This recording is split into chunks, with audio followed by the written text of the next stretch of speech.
नमस्कार साथियों, जय माता दी। मेरा नाम है पंडित तरुण शर्मा और स्वागत है आप सभी का आज की इस वीडियो में इस YouTube चैनल पर।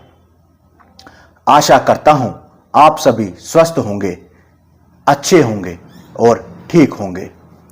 साथियों, आज की ये वीडियो बहुत खास होने वाली है क्योंकि आज की इस वीडियो में मैं आपको वो सब कुछ डिटेल में बताने वाला हूं जो बातें मुझे माँ ने बताई। हाँ साथियों, ये सब बातें, ये सब संकेत मुझे माँ ने ही बताए। ये एकदम सच है, आप विश्वास करो या ना करो, लेकिन साथियों मैं झूठ नहीं बोल सकता। ये माँ का सच्चा दरबार है और ये संकेत वो संकेत हैं जो भी साधक माँ से प्रेम करता है, माँ की सच्ची सेवा करता है, माँ के मंत्रों का जाप करता है, उनकी चालीसा का पाठ करता है, दिल से उन्हें मानता है, उन्हें अपना समय देता है, ये अनुभव उसके साथ जरूर जरूर होते हैं। साथियों, जब आप या हम माँ की पूजा करते हैं, माँ की सेवा करते हैं, चाहे वो माँ दुर्गा हो, माँ वैष्णो हो, माँ काली हो, तो हम सबके मन में ये सवाल उठते हैं कि माँ हमारी पूजा पाठ स्वीकार करती है या नहीं, माँ हमको कुछ संकेत देती भी है या नहीं। और कहीं ना कहीं हम सब ये जानना चाहते हैं कि जिनकी हम पूजा करते हैं, भक्ति करते हैं, साधना करते हैं, जिसे दिल से हम अपना मानते हैं, जिनके लिए हम रोते हैं, तड़पते हैं, जिनके मंत्रों का हम जाप सुबह शाम करते हैं, वो माँ, वो भगवती, वो जगत जननी हमारी बात सुनती भी है या नहीं, हमें दर्शन क्यों नहीं देती। हमारे मन में ऐसे कई सवाल उठते रहते हैं।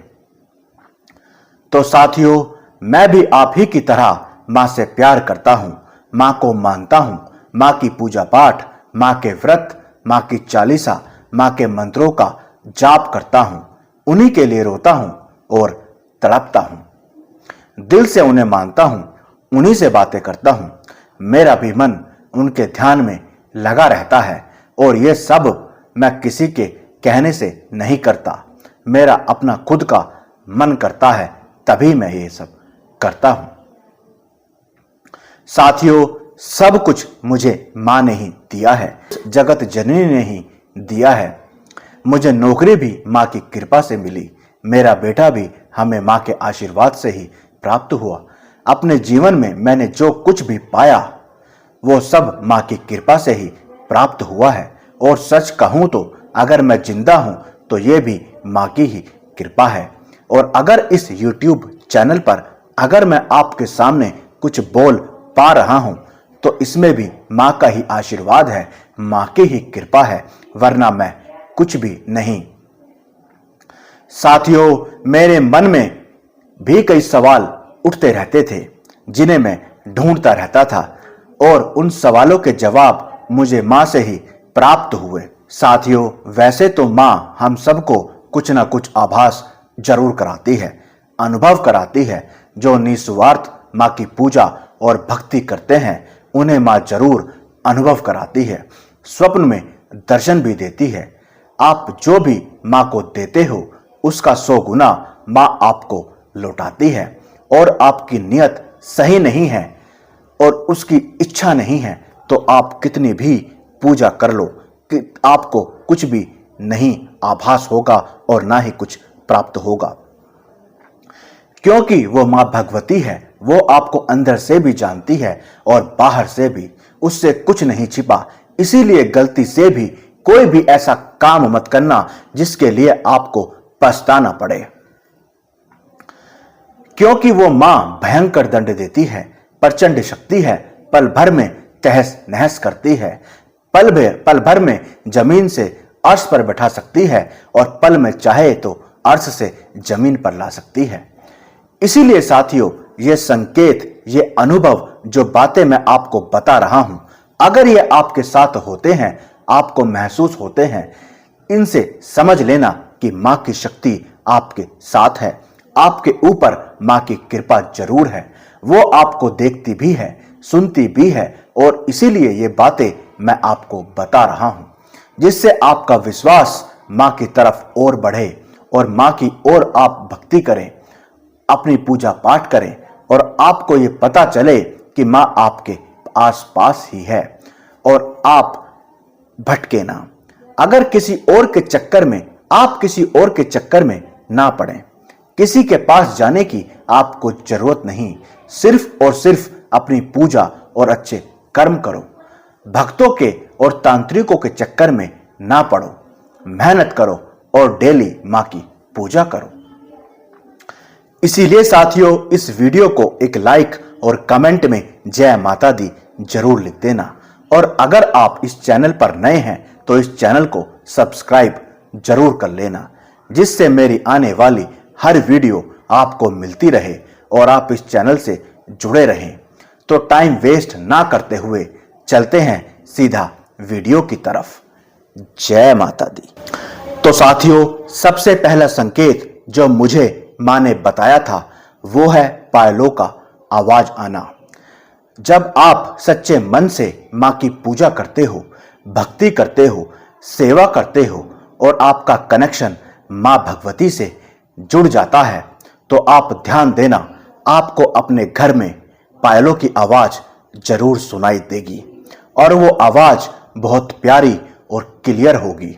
ये आवाज आपको जब आप पूजा में बैठोगे तब आपको आ सकती है, या आप जब अपना कोई काम कर रहे होगे तो आपको सुनाई देगी, पर सुनाई जरूर देगी। ये मां का ही संकेत होता है और ये संकेत कोई छोटा मोटा संकेत नहीं है। आपके ऊपर मां की कृपा है, तभी आपको ये आवाज सुनाई दे रही है, तभी आप ये आवाज सुन पा रहे हैं। और ये आवाज सिर्फ और सिर्फ उसी को सुनाई देती है जिस पर उस मां की कृपा होती है। इसीलिए आपको अपने घर में पायलों की आवाज जरूर आएगी। दूसरा संकेत जो मुझे मां ने बताया था वो है हमारे हाथों से चीजों का छूटना और चीजों का गिरना। साथियों, जब हम पूजा करने के लिए चलते हैं या मंदिर में बैठते हैं तो आप ध्यान देना, हमारे हाथों से चीजें छूटने लगती हैं। कोई ना कोई चीज जरूर गिरती है, जैसे किसी गिलास के गिरने की आवाज का आना, किसी प्लेट के गिरने की आवाज का आना, मतलब कुछ ना कुछ जरूर गिरता है, छूटता है। हम इधर उधर देखते भी हैं कि ये आवाज कहां से आई, लेकिन हमें कुछ भी दिखाई नहीं देता।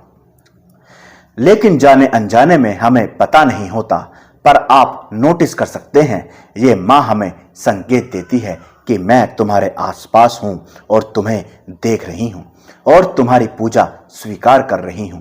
शुरू में डर भी लगता है, मुझे भी डर लगता था, देखने पर कोई भी दिखाई नहीं देता था, पर यह होता है और ये वही समझ सकता है जिसके ऊपर मां की कृपा होती है। ये संकेत आपको कोई नहीं बताएगा, लेकिन साथियों ये जरूर होता है। नेगेटिविटी का उस घर में कोई काम नहीं जहां मां का वास होता है। यह संकेत उसी को मिलता है जिसके ऊपर मां की कृपा होती है, इसीलिए डरने की जरूरत नहीं।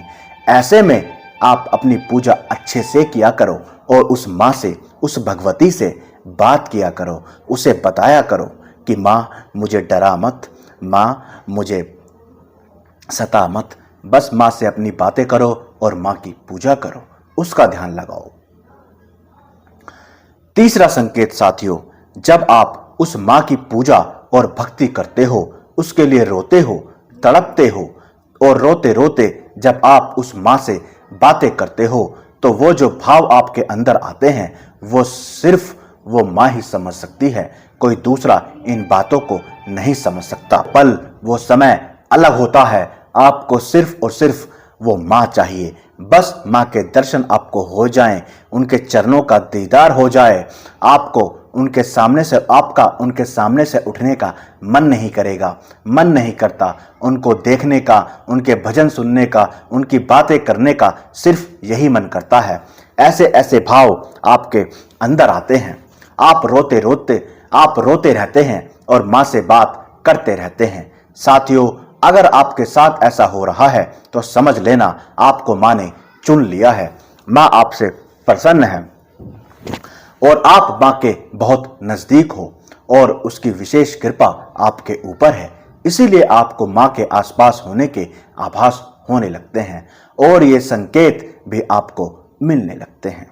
चौथा संकेत जो आपको मिलेगा वो है आपके दीपक में फूल का बनना। साथियों, यह अपने आप में ही बहुत बड़ा संकेत होता है। यह फूल हर किसी के दीपक में नहीं बनता।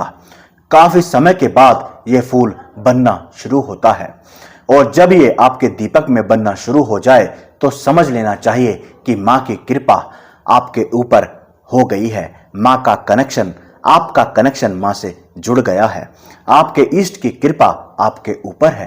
पर ये बातें आपको किसी के साथ शेयर नहीं करनी चाहिए, किसी और को नहीं बतानी चाहिए। हर किसी के दीपक में अलग अलग तरह के आकृति बनती है, हर अलग अलग तरह के फूल बनते हैं। यह माँ का ही आशीर्वाद है जो आपको देखने को मिल रहा है। इसका मतलब है कि माँ की शक्ति आपके घर में मौजूद है। माँ आपके घर में वास करती है। आपकी पूजा पाठ से माँ बहुत खुश है, प्रसन्न है। इसीलिए आपको और अच्छे से माँ की पूजा करनी चाहिए, उनकी सेवा करनी चाहिए। उन्हें पूजा करने के बाद भोग प्रसाद देना चाहिए। आप लौंग का भोग दे सकते हैं, बताशे का भोग दे सकते हैं, मिश्री का भोग दे सकते हैं, पर भोग जरूर देना चाहिए। साथियों, पांचवा संकेत जो आपको मिलता है वो है अपने आसपास एक खुशबू का महसूस होना। और यह खुशबू सिर्फ और सिर्फ आपको महसूस होती है और ये इतनी प्यारी खुशबू होती है जो आपने इससे पहले कहीं भी नहीं महसूस की होगी। ये खुशबू आपको अपने मंदिर से भी आ सकती है, अपने आसपास आपको महसूस होगी, कभी भी महसूस हो सकती है। इसीलिए इसमें आश्चर्य नहीं करना चाहिए, बल्कि दिल से माँ का शुक्रिया करें और उन्हें डेली इत्र की सेवा दिया करो। इससे माँ और प्रसन्न होती है। साथियों, छठा संकेत है जब आप अपने इष्ट की पूजा करते हो, भक्ति करते हो, प्रेम करते हो, माँ की निस्वार्थ पूजा करते हो तो आपके अंदर कुछ बदलाव होने लगते हैं। आप ध्यान देना, जैसे कि आप जल्दी उठने लगोगे, कोई आपको नहीं जगाएगा, आपका आलस अपने आप खत्म होने लगता है। आपके चेहरे पर एक तेज अपने आप आने लगेगा, एक नूर छाने लगेगा। भक्ति करने का आपका और मन करेगा, आपका मन करेगा मैं और माँ की पूजा करूं, भक्ति करूं, मेरे और माँ के बीच में कोई ना आए, मैं उनके भजन सुनूं। आपको कोई और भजन भी अच्छा नहीं लगेगा। आप गलत लोगों से दूर हटने लगोगे। आपको गलत लोगों को बातें सुनकर उन पर गुस्सा आने लगेगा। आपके चेहरे पर एक अलग सा तेज पैदा होगा। आप अपने अंदर एक एनर्जी को महसूस करोगे, एक ऊर्जा आपको महसूस होगी। आपको गलत लोगों से डर नहीं लगेगा।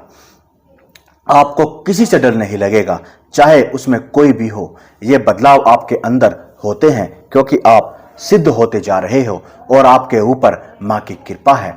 ये बदलाव आपके अंदर जरूर जरूर होते हैं। सातवां संकेत है साथियों, आपको सपने में माँ के दर्शन होने लगते हैं। माँ आपको किसी कन्या के रूप में दिखाई दे सकती है। जिस रूप की आप पूजा करते हो उस रूप में माँ आपको दिखाई दे सकती है। माँ के वाहन के आपको दर्शन हो सकते हैं। मंदिर आपको दिखाई दे सकता है। आपको अपने सवालों के जवाब सपनों के माध्यम से प्राप्त होने लगते हैं। मतलब आपको सपने में आभास होने लगता है कि माँ की शक्ति आपके आसपास है, माँ प्रसन्न है। माँ आपको कुछ देती हुई भी आपको दिखाई दे सकती है। वो माँ है, जगत जननी है और उसकी लीला सिर्फ और सिर्फ वही समझ सकती है। इसीलिए स्वप्न दृष्टि आपको प्राप्त हो जाती है। इसीलिए साथियों, मैं आप सबसे ये कहना चाहता हूँ कि ये बातें किसी और को नहीं बतानी चाहिए। इन बातों को अपने तक ही सीमित रखें या फिर उसी से शेयर करें जिसका भाव माँ में हो और वह इन बातों को समझता हो, गलती से भी मजाक ना उड़ाए और आपको सही सलाह दे सके। इस बात का ध्यान रखें और बेवजह ढिंडोरा ना पीटें। साथियों, आठवां संकेत है जो मैं आप सबको बताना चाहता हूं। पहले आप इस बात को समझना, इस संसार में बेवजह कुछ भी नहीं होता। हर एक चीज का अपना एक कारण है, अपना एक महत्व है जो हम नहीं जानते। हर एक्शन का एक रिएक्शन होता है, हर क्रिया की एक प्रतिक्रिया होती है। आप जो भी कर रहे हो उसका फल आपको जरूर जरूर मिलेगा, भोगना ही पड़ेगा। अगर आप पूजा पाठ कर रहे हो, भक्ति कर रहे हो, मंत्रों का जाप कर रहे हो, तो इसका मतलब ये नहीं कि आप अपना समय बर्बाद कर रहे हो। नहीं, इसका फल आपको एक दिन जरूर मिलेगा और अच्छा ही मिलेगा। आप जिस भी इष्ट की पूजा कर रहे हो, चाहे वो माँ हो या बाबा हो, उन्हें पता है कि मुझे अपने बच्चे को कब और क्या देना है। उन्हें बताने की जरूरत नहीं पड़ती, उन्हें सब पता होता है, आगे का भी और पीछे का भी। अगर आप निस्वार्थ पूजा भक्ति करते हो तो इस संसार की ऐसी कोई चीज नहीं जो हमारी माँ और हमारे बाबा हमें दे नहीं सकते। आपको वो सब कुछ मिलता है, बस जरूरत है ना भटकने की। भटको मत, किसी दूसरों के चक्कर में मत पड़ो, किसी दूसरे को देखकर पूजा पाठ शुरू मत करो, जगह जगह अपनी चेकिंग मत करवाओ, जगह जगह मत भटको। जो भी इष्ट आपको अच्छे लगते हों, जो भी भगवान आपको अच्छे लगते हों, जिसमें आपका भाव हो, उनके चरण पकड़ लो। किसी को देखकर मत जलो, उनकी पूजा करो नियम से और संयम से। उनकी चालीसा का पाठ करो, उनके नाम का दीपक सुबह शाम जरूर जरूर जलाओ। ये मत सोचो कि मम्मी ने जला दिया या बहन ने जला दिया या पापा ने जला दिया तो अब मैं क्या करूंगा, मैं बाद में कर लूंगा या कर लूंगी। नहीं साथियों, उनके कर्म उनके साथ हैं और तुम्हारे कर्म तुम्हारे साथ। इसीलिए अपने ऊपर ध्यान दो और अपने आप को इतना मजबूत बनाओ, अपने इष्ट को इतना मजबूत कर लो कि वो खुद तुम्हें छोड़कर ना जाएं, वो खुद तुम्हारी चिंता करें।